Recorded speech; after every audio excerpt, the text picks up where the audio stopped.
I didn't always feel this way. I didn't actually always feel very strongly about this, but I went to college and I thought about like what my life would look like, what I would have for store in my life. And this is what we can all say for certain about our life to some extent.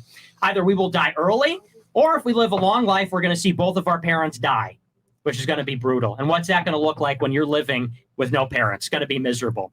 Yeah. You're going to see most of your friends die. You're going to see your closest friends die young, some of them, or you'll see them die old.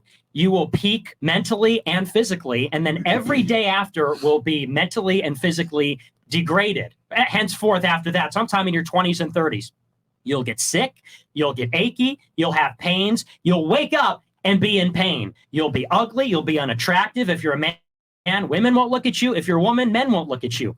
That is what your life looks like.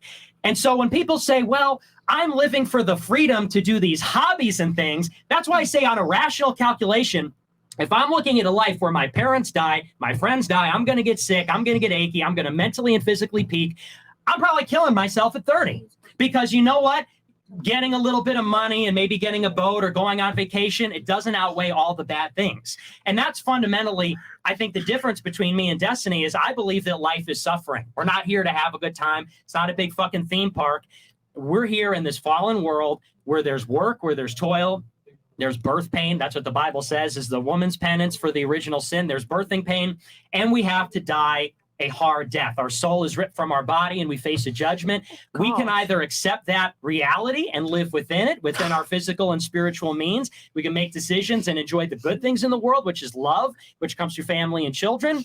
Or we can ignore all that and pretend like we're going to live forever and do OnlyFans and fuck around and go and have a good time and make money and fly around the world and pretend we're never going to die. But we are. And that, I think, is the fundamental difference.